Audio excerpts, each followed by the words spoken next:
We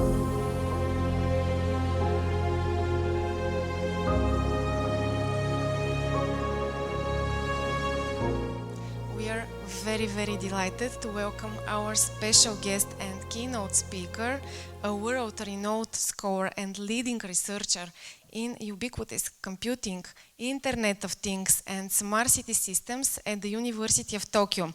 His work bridges technology, data, and society. He drives innovations in digital transformation, data spaces, and urban intelligence. He also serves as chair of the Data Society Alliance, and he is a member of Japan's Digital Agency Council. He also contributes to both national and international digital policy and research.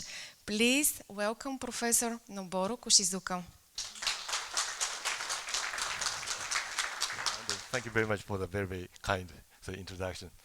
Yeah, ladies and gentlemen, great participant and distinguished guests. So my name is Noboru Koshizuka. I'm come from the Japan, University of Tokyo.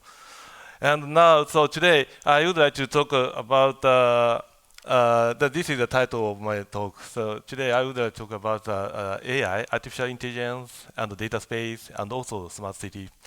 And but the title is Urbanetics. I would like to talk about this kind of issue, for example, AI, data, smart city. It's very long. So I would like to say, so in one concept or in one word. So I create a new word, Urbanetics. Urbanetics means urban plus netics. so this is a new word created by me. And so my name is Noboru Koshizuka. I'm working in the University of Tokyo as a professor of the computer science. And I have several positions in industry and also the government. And these are my projects. Most of them are related to data spaces. For example, the Data Society Alliance. This is an organization of the data spaces in Japan. So Data EX is the name of the project of data spaces. And also I am an IDSA ambassador and IDSA Japan Hub coordinator, and collaborating with the IDSA. And also in case of Asia, Asian context, Asia Open Data Partnership. This is also very important international organization for the data spaces in Asia. And the Smart City Consortium and the weather data space, data space for weather. And the Green Data Consortium for the carbon neutral or green society. And IOFDS, International Open Forum on Data Society, and the mobility data space, blah, blah, blah. So many projects now I am conducting. And another my important work is developing smart city reference architecture in Japan. I think this was about 5 years ago, and this is a very basic standard of the Japanese smart city. So the government-funded smart city must follow this standard. So this is very important reference architecture, and I'm in charge of this one. And yesterday, our research institute in University of Tokyo and the GATE Institute have a MOU for the collaboration for the future activity. So firstly, I would like to talk about our university, University of Tokyo. So I'm from University of Tokyo, and the University of Tokyo is the biggest and the oldest university in Japan. History is about 150 years ago. Very old one, the first university in Tokyo. And yeah, very big university. The number of students, and undergraduate and graduate students is more than about 30,000. And the number of professors is 10,000. And so many, much budget and very area of the University of Tokyo are very large. The 0.1% of Japan land is University of Tokyo. And 13 Nobel Prizes, and the Prime Minister, the 16th Prime Minister was the graduate of the University of Tokyo. And so our main field is digital technology, ICT. So firstly, I'd like to talk about the history of the computer science technology in University of Tokyo. So we, University of Tokyo, contributing to the computer science for a long time. For example, this is the first digital computer in Japan, created by Japanese people, so 1957. At that time, Japan is a very poor country after the World War II. So I think the United States developed first computer about 10 years before, and 1957. So in Japan, so this is the first computer, and this computer was developed by Mr. Bunji Okazaki. He graduated our University of Tokyo. And the next very important contribution is, this parametron element. This is developed at 1954, developed by the Professor H. Goto. But at that time, the Professor H. Goto age is 23, graduate student. He developed this one. And in Japan, at that time, this is expected as the next computational element of the vacuum tube. The vacuum tube was very, very expensive at that time. So for Japanese people, we need a more cheap element is necessary. So Goto Sensei, Professor Goto, has developed this. He was when he was 23.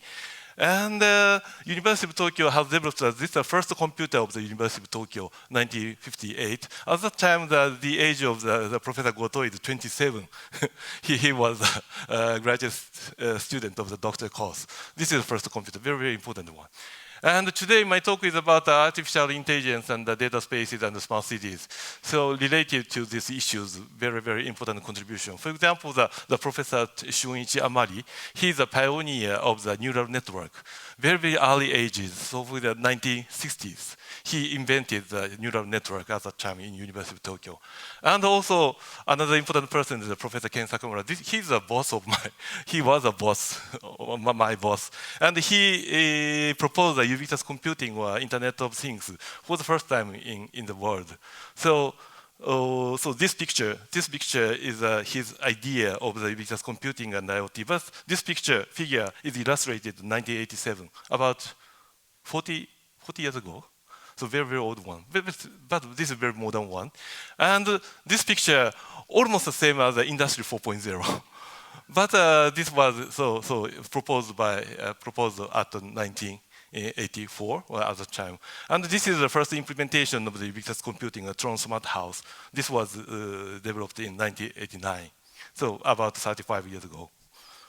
And so we have many results of the Tron project, a microprocessor, a personal computer, and communication network, and embedded computer, and the computer for the aerospaces. And I'm from the new graduate school in University of Tokyo, Interfaculty Initiative in Information Studies, III. The history of the III is 25 years, a very, very new organization. And our principle is an interdisciplinary one based on the informatics. And very new one. The number of professors is about 100. And also the number of the graduate students, only graduate school, the number of the graduate students in 1 year, 100 in master course. So now in our graduate school, about 300 or 400 students are belonging to our graduate school.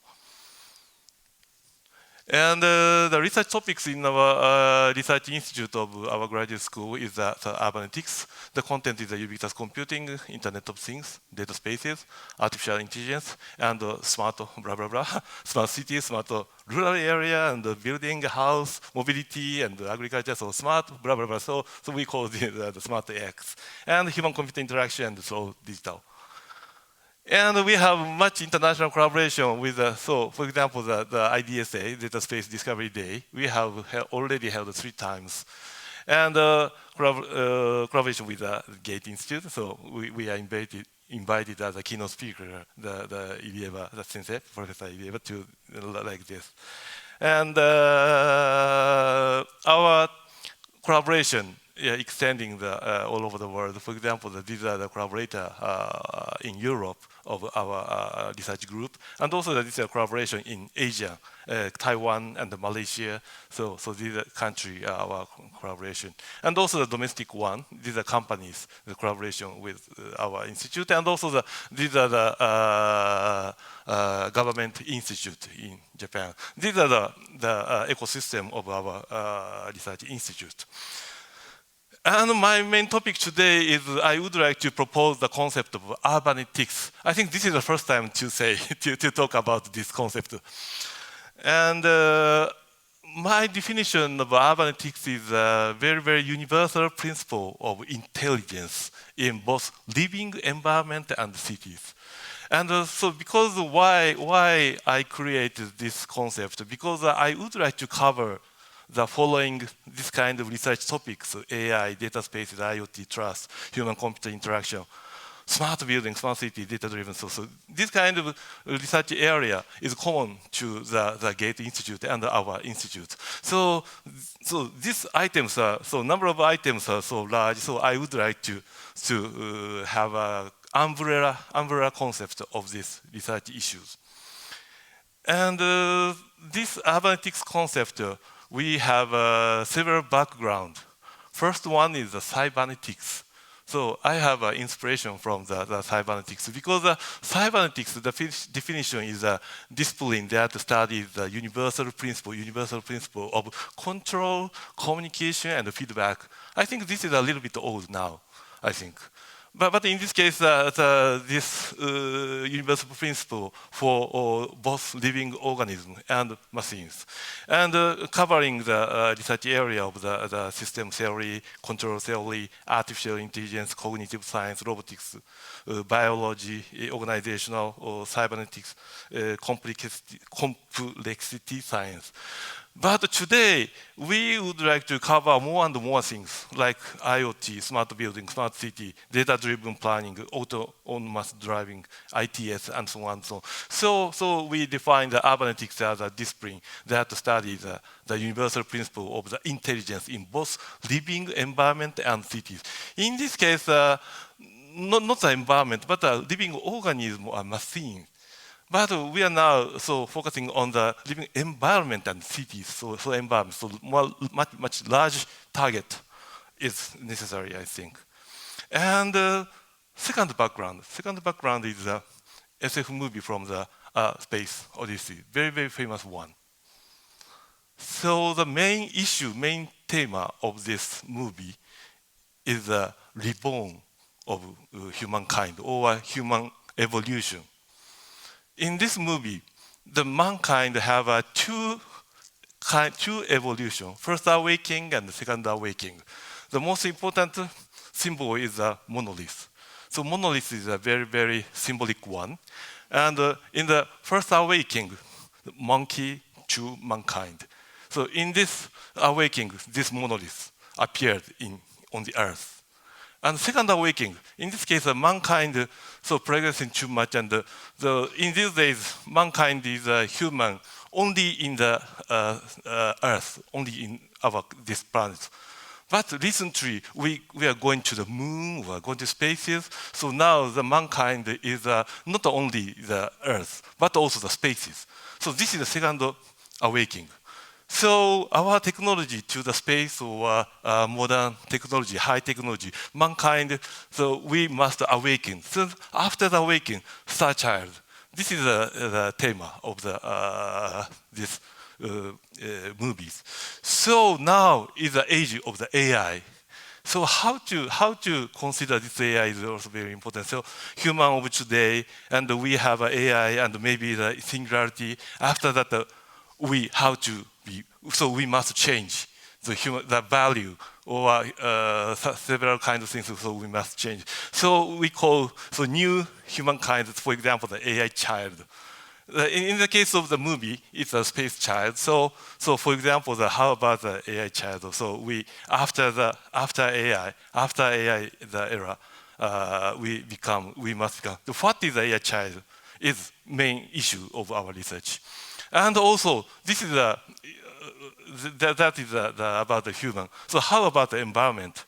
I think we have a city of today like this, and we have AI and data, and have, for example, singularity. So how to be the new city or new environment? So we are thinking that these are all Urbanetics.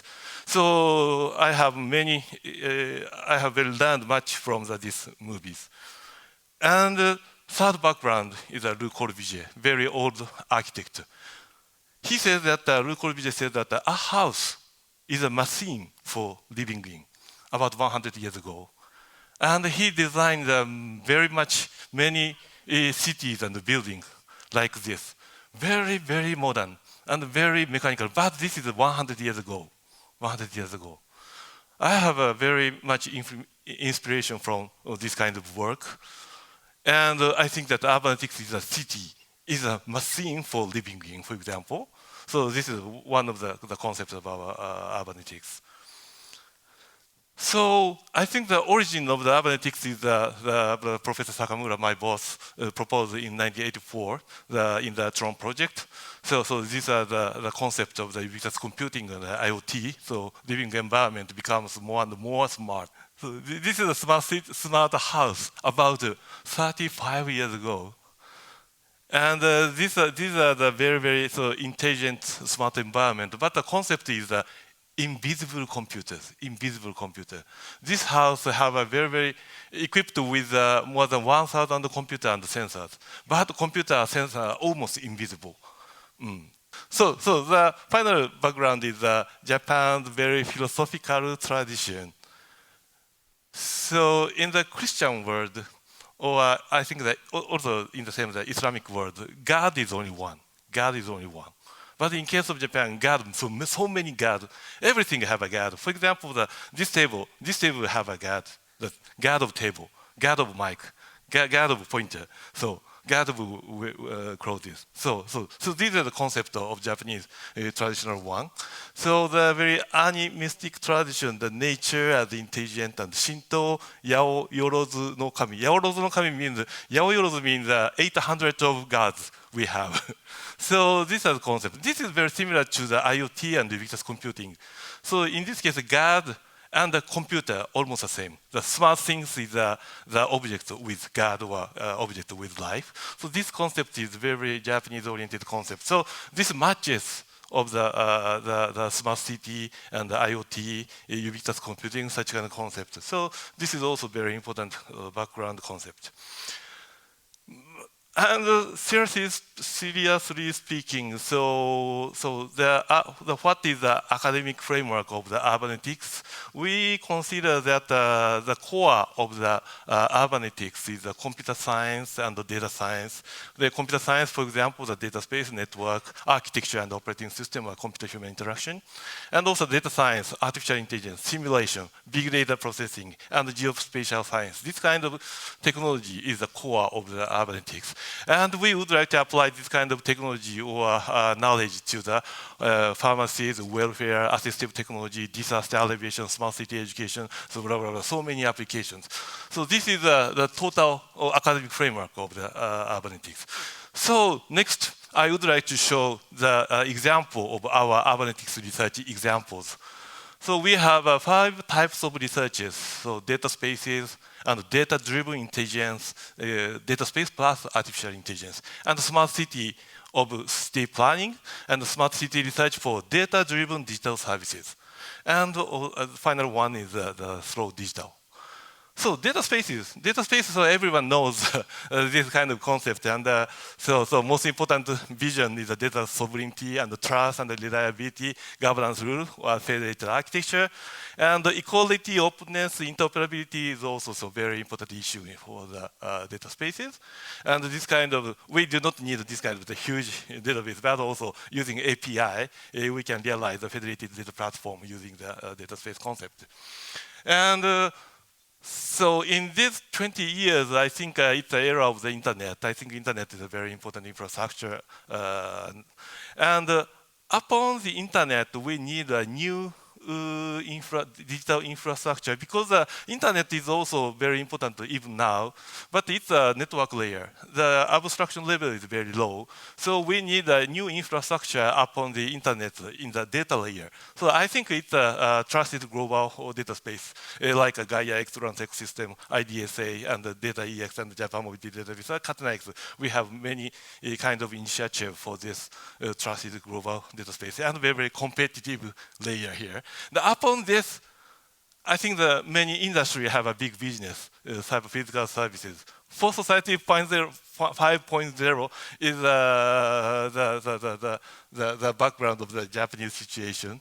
And like all over the world, for example, GAFA or BAT, so many big digital ITT or IT business upon this kind of the infrastructure. And in Europe, so many activities, initiatives, and also in Japan, there are so many activities for the data spaces like this. And this is the history of the data space initiative in Japan. In Japan, the data space initiative started about 10 years ago. At that time, the open data is a very important issue. So the first data space activity is the open data for public transportation. So I'm in charge of this organization. And after that, the second one is the G-Space Information Center. And this year, 2016 or 17 at the time, the Japan government have proposed Society 5.0. This is a new concept for the digitalized future society in Japan. And after that, the result of the Society 5.0, government has started the data space development project, SIP. There we have developed JADE. JADE is the name of the implementation of data spaces software in Japan. It's 5 years, and government funded very, very big project. I am a leader of the JADE. And DTA, DPC, this is an ancestor organization, and joined 2021, and making a DSA, Data Society Alliance. And after that, in Japan, there are so many data space initiative. Kochi Prefecture, Sawachi is a data space for the fishery, data space in the Tokyo Metropolitan Government, and mobility data spaces. And Cross IPF is the newest one with SoftBank Corporation for establish data space for AI agent. So we have many initiatives in Japan about the data spaces. And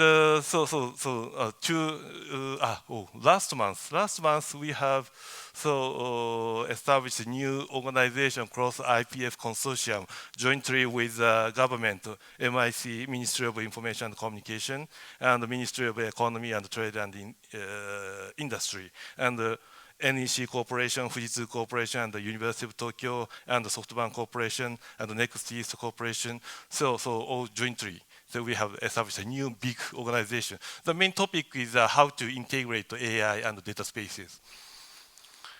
And these are the initiatives of my organization, DSA, and the main goal is to establish data EX, and we have many members, more than 200 of company or government organization, and I'm a chair of this organization. And the ultimate goal is to build a data space called Data EX. And the Japan mobility data spaces, especially for the mobility. And this year we had an expo in Osaka. The back end of the expo, we have a data space. Really. And we have collected so many data spaces, and we have making the human flow prediction or such kind of analysis we are doing using this kind of data spaces. So the background of the Osaka Expo. And data space for the green and carbon neutral, and data space developed by local government, Tokyo Metropolitan Government. And also, so these are also developed by local government, Kochi Prefecture, data space, especially for the agriculture, especially for the greenhouse like this. And data space for fishery. So fishermen, differ this kind of data spaces. And in our University of Tokyo, we have a test bed, very, very neutral test bed.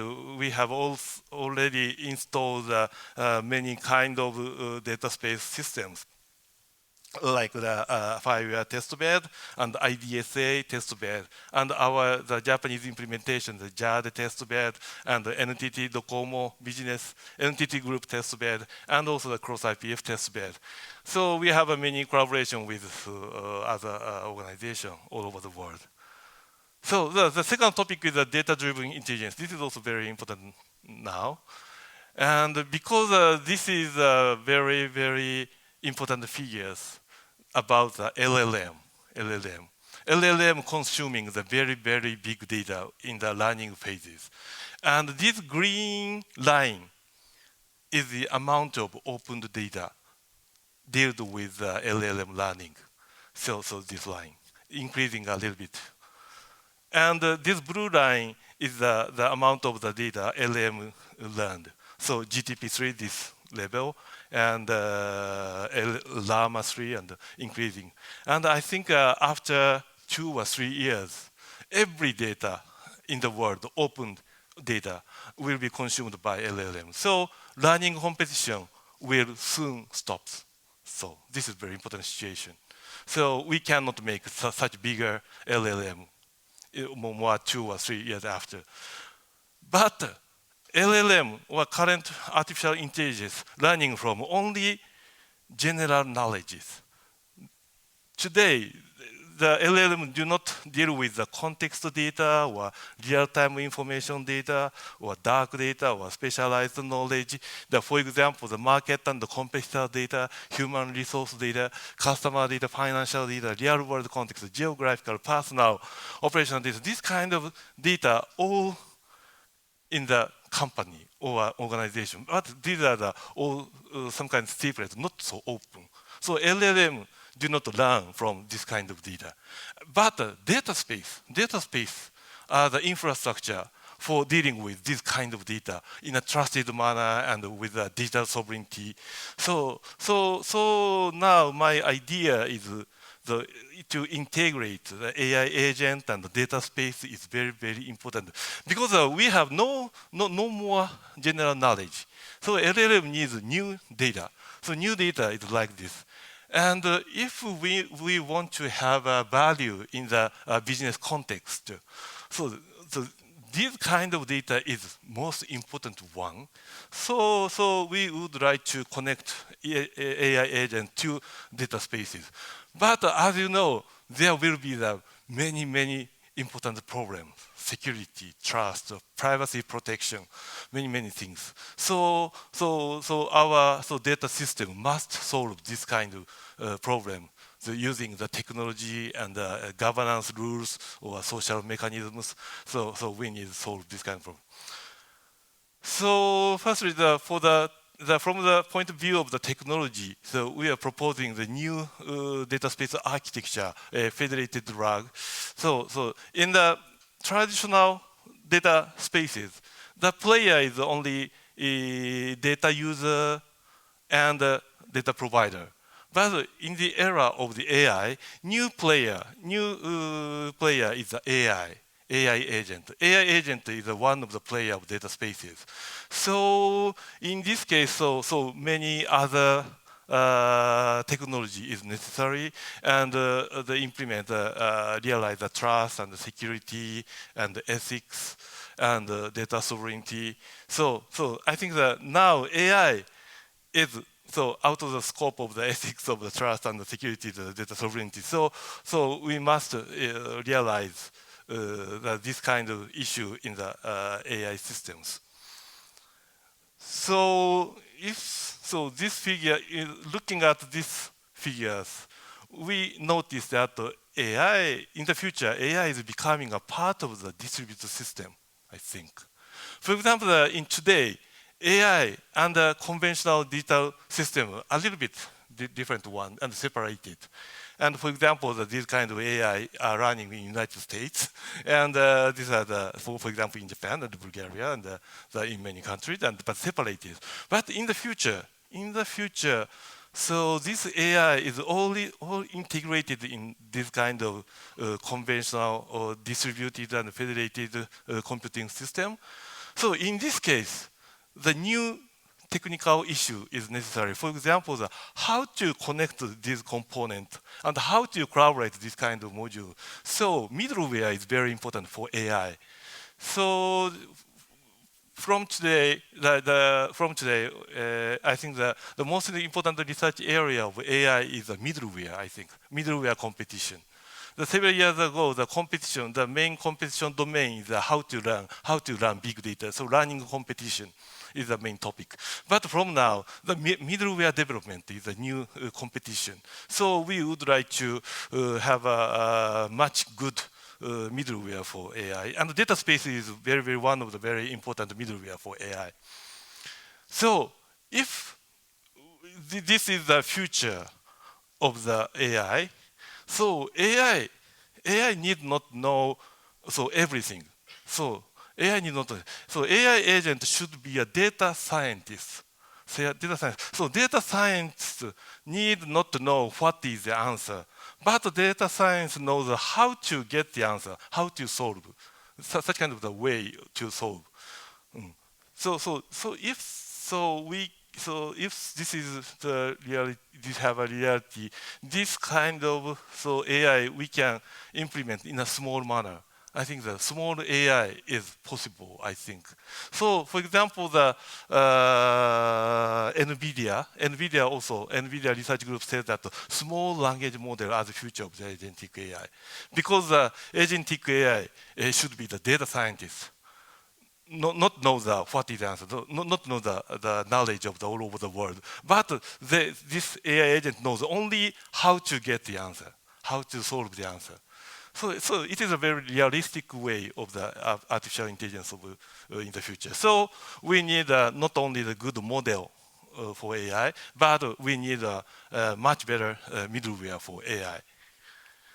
So in the future now, so the big AI is getting data from all over the world and making big data. This is a conventional way. In this case, data monopolization and data hegemony is very important in business, the big general AI. But in the future, we think that small AI federate or distributed all over the world. So many AI federate in a manner. In this case, data space is very important technology for this federation. I think the AI federation and the data federation, the technology is almost the same, I believe.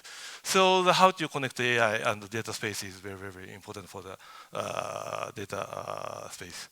And so I have many things more. And the third one is a smart city. Then we have a smart city, so for the application of the AI and the data spaces, the research, the data infrastructure and the data-driven city planning, data city services, and many topics. And in Tokyo, we have a big picture of the city planning of Tokyo. Previously the plan for Tokyo, and Tokyo is a very big city. I think the world greatest city, and the population number is more than 38 million. And this is as same as the population the population of California, almost the same. And our Tokyo is a very artificial city, developed from the 16th century.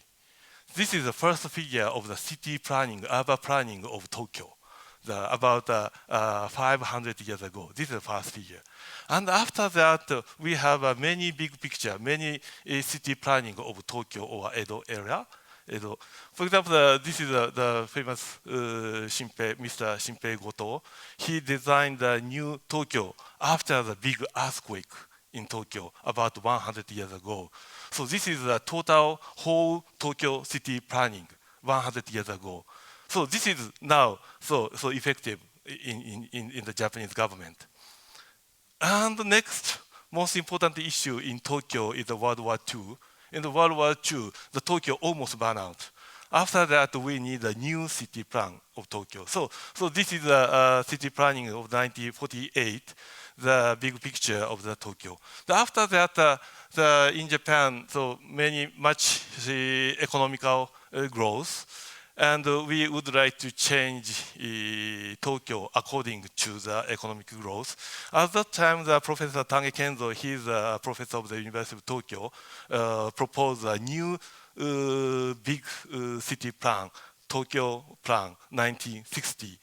He proposed to develop this kind of very big artificial land on the sea. So this is his big picture. But all of this big picture city planning without digital technology no digital twin, no artificial intelligence and data. So in the era of data and AI, we need a new city planning with the cyber space and physical space. And now the city is both the physical city and cyber city, both city. The integration, the digital twin, is a new way for the city planning. So we are proposing this kind of new way of big picture of Tokyo metropolitan city. So we are proposing the Tokyo 24th ward or district because Tokyo is separated into the 23 special ward, special district. So we are proposing to establish a 24th one, new one. This was the completely cyber world without land, without land, only on the internet. So this is a fully online city. So I propose this big picture in cyberspaces integrated with the physical world. They combine with the existing physical urban spaces to form a cyber physical urban environment. We are proposing this 24 words. But this is only the proposal, only the plan. And we have many researches of the urban planning in Tokyo for the public transportation like this. The red point is the real-time position of the train, and the blue one is the real-time position of the buses. So this kind of the data visualization, and this kind of data is provided to the Google Map. In Tokyo, so Google Map can show the real-time position of the bus and the trains, but by using this kind of open data. And this is we apply our technology to the Osaka Expo, and we have analyzed the congestion of the Osaka Expo, and also we made a congestion estimation every day. And this congestion data was provided to the office of the Osaka Expo. And these are the graph of the ground truth data and estimated data of the human congestion in Osaka Expo area. And this is the simulation of the estimation of the parking occupation in Tokyo. So this kind of research is done in our research institute. And also these are the walkable city research, and this is a tool for the city planning with a transparent 3D model, physical 3D model, and overlapping the city data over this transparent 3D models. And so next one is the fourth one, the smart city. These are all data-driven data services. We have two kinds of research: the city planning and implementing the data-driven digital services. For example, detecting the automatic detection of the frailty. This is very useful for the welfare in Japan, using the electricity data. So if we look at the electricity data in the home, we can know the activity in home. So we can find the frailty of the old elder people. And another one is solving the problem of the missed delivery through power data and AI. So we use electricity usage data in these services. And handbook, electricity digital handbook for maternal and child with the disaster response function. And IoT equipped ambulance in Yokosuka City. And smart trash bin. So these are the smart agriculture. So like this. So this is very interesting. These are all in the greenhouse, and the upper side is a very young age, and this is a mature one. This is a time series. We are digitalizing these plants for every time, and we can check how this plant growing, this kind of visualization. So data is captured. So like this machine. This machine was developed by a graduate student in our laboratory. And also using this kind of data, analyzing the grows dynamically. For example, this is counting, automatically counting the number of fruits, and this picture showing the measuring the area of leaves. This kind of parameter is very, very important for the agriculture. And finally, so I would like to propose a concept of slow digital. So in Tokyo cities, so hardware infrastructure is very good. Road is very good, and water is good, and so electricity is very good. But the most important problem in Tokyo is people are not so happy. So this is the most important problem. Hardware is good, but people are not happy because very busy, very busy. And for example, so I'm going to my office, the university, so home to university, about 1 hour, about 1 hour every day. So in the morning 1 hour, in the evening 1 hour, so 2 hours for the for going and going back to our office and my home. And sometimes we call Japan is a waiting city because we must wait in the restaurant, we must wait for train, we must wait for bus, we must wait for even for crossing the road. So by the signaling we are waiting for. So Tokyo is a waiting city. So we have not so well-being. So we would like to solve this problem. So and for the happiness, the level, we found that the level and the frequency of the happiness through small events is very greatly contribute to the well-being. So we would like to support this kind of small happiness by using digital technologies. Now, for example, this is a AR application only for finding 4 leaves clover. Only this. Only this. Very small happiness. Very small happiness. But this is very important, we are thinking.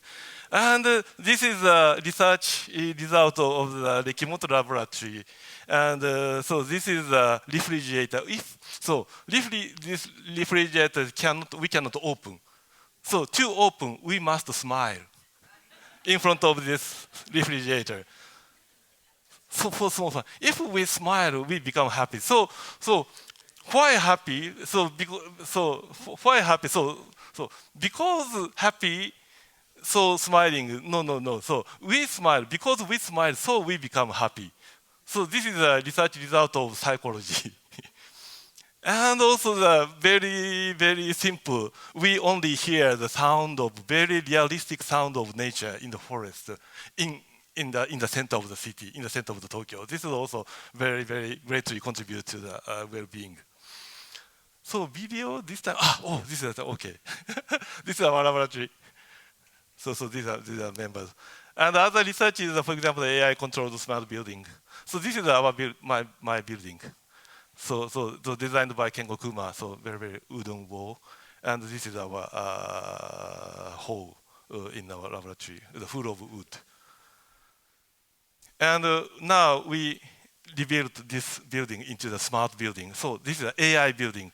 So this is an LLM. The LLM controlling the lighting and the air conditioner of this our building. And now, so LLM. So light switch off. So by using the LLM. And if we want to know the energy, light switch on. So controlled by the LLM. This. And if we want to know the energy usage, so if we make a query in the LLM can measure or count the energy usage in this smart building. So the showing the results. So sorry in Japanese. This is the AI plus smart building. And smart city studies. So our concept. So Tokyo is a very large, and we need a digital twin. So information comes from the physical area to the cyber world. And this digital twin is a new image of new Tokyo. And using this concept and this infrastructure, we have many researchers. A little bit long.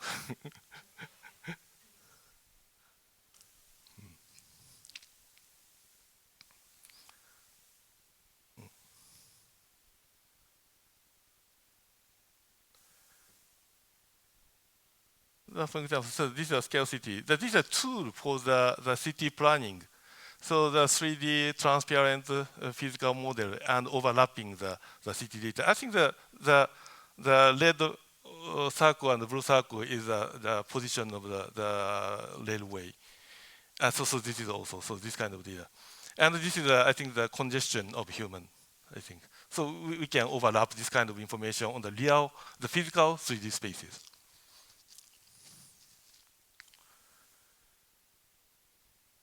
And also the Tokyo, the 500 years history, so the historical data can overlap over this kind of 3D models. This is also a little bit artistic one, the digital art.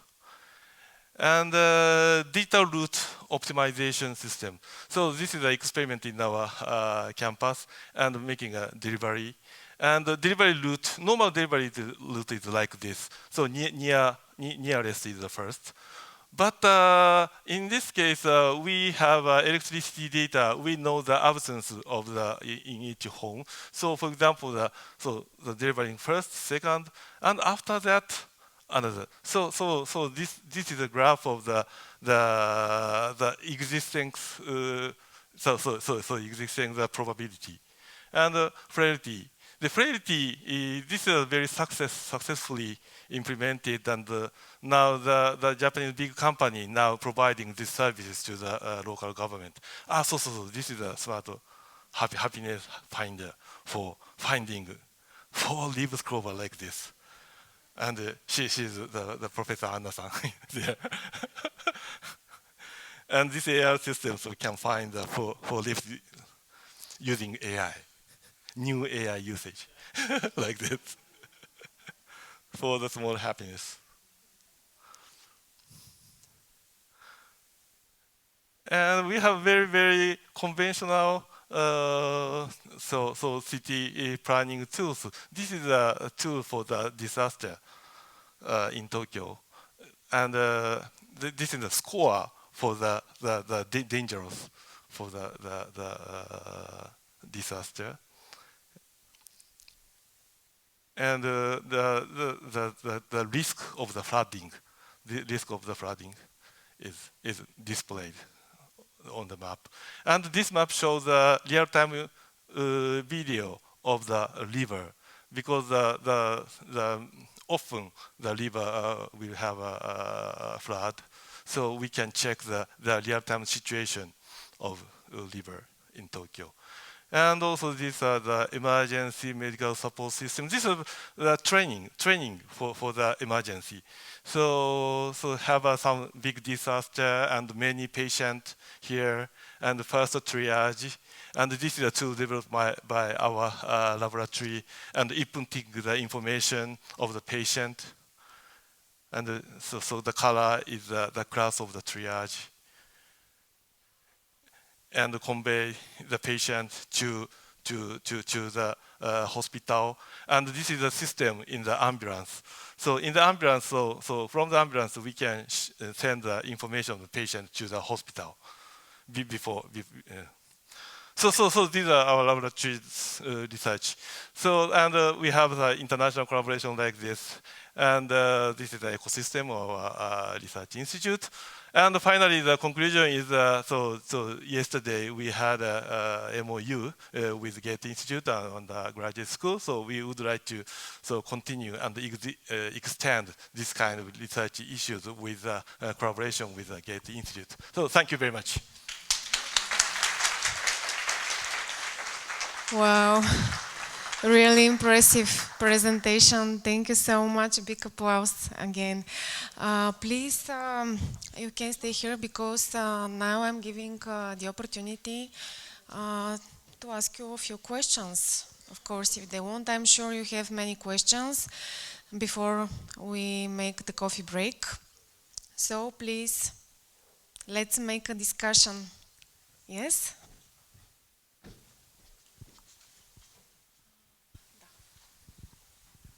Hello, I'm Nikolai. I'm doing 3D visualization, and I'm interested how cities will change with AI, but also eVTOLs. Are you planning the future mobility with flying cars, or something like that? Thank you. Yeah, I think that now in Japan, mobility is a very serious, important problem. Yeah, automatic driving, a smart car, yeah, such kind of fine car is very, very important for the high technology. But the most important problem in Japan is the decline of the number of people. So this is the first problem. And the second problem is the safety of the road in like the big city in Tokyo. So now the Japan have a people decline. So in country area, so bus disappearing, taxi is disappearing. So how to integrate or how to share mobility services is very important point of view now. And for example, the logistics and the public transportation, how to integrate that one, or such kind of, so city planning and the mobility planning is also very important. And also for the safety of the mobility, so in Tokyo, so many deaths by the transportation accident. But in case of, I think, Europe, for example, the Germany and France, the most deaths for the drivers, the dangerous operation, dangerous driving. But in case of Japan, pedestrian, the death of the pedestrian, the number of the deaths of the pedestrian is so much. So this is so very important problem. So how to regulate the maximum speed in the narrow road, or such kind of the road planning, city planning, mobility planning is necessary. Using data, we are trying to solve this kind of problem in Japan in the mobility data spaces. If we have more questions, okay. Please. Thank you very much for the incredible talk. I just wanted to ask how, in your view, traditional Japanese culture impacts how you guys view AI and the uses of AI going forward. I think this is, for example, do you know the Japanese comic animation, so Doraemon or Tetsuma Atom Astro Boy? So it's the robot, like AI. And Japanese people thinking that this kind of robot is not the enemy. So robot do not attack us. So they are the friend. So Japanese people always thinking the robot and the AI, such kind of technology is a friend. We never think it attack us. So this is the Japanese typical imagination. So for example, Japanese people are very likes AI. And so the discussion for the risk of the AI is not so good in Japan. Everyone thinking that AI is a very good friend.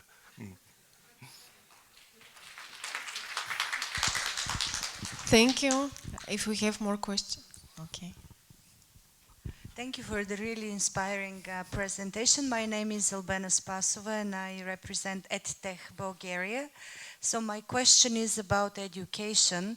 I'm really curious to know more, how do you apply data spaces in education, and what are the outcomes that you see? Thank you. Yeah, thank you very much. Yes, data space or data provided by data space is very useful for the education, I think. For example, in Japan, our partner we have the NHK, National Broadcast Company. The NHK is also want to provide their own video data, very big video data. For example, the 50 years ago, 60 years ago, it is very useful for the education. So they want to provide this kind of broadcast video data for the elementary school or junior high school or high school. So it is useful for. And also geographical data or statistical data. This is also very useful for the education. I think that it's a very good impact for education and data. And also AI have, I think. Thank you, yeah. You opened a little bit the challenge about finding new words. to imagine us. I jump into this challenge. So you invented the Urbanetics. I have an expression which is not invented by me, but it's very useful, I think, in your context. It's from Klingelmeier. It's a Dr. Klingelmeier from the Institute in Linz, from Institute for Mechatronics. And already 10 years ago, he invented a word for the next step of a knowledge graph, right? So when we talk about data and data spaces, we're talking about a knowledge graph. And he invented that when we name the algorithm, and today it's the AI engine, a knowledge engine, then the things come together. So you have a knowledge graph, which is a data space, represented, and the engine is a knowledge engine, which is represented by the AI agent. So I think this is very, very good in your context which you presented, and I hope that you adapt it. But it's not for me, as I said, it's from Dr. Klingelmeier. Yeah, thank you very much. Thank you very much. Yeah. Allow me to ask you only, one thing. Can you please give us an advice how we can slow the digital living because it's getting harder? Sorry, again. How we can slow the digital living because it's getting harder these days? Oh, slow digital. So our concept of slow digital. So we would like to establish a technology which no contribution to GDP. This is our concept. But we always said that digital people are very busy and very business-like and very cold.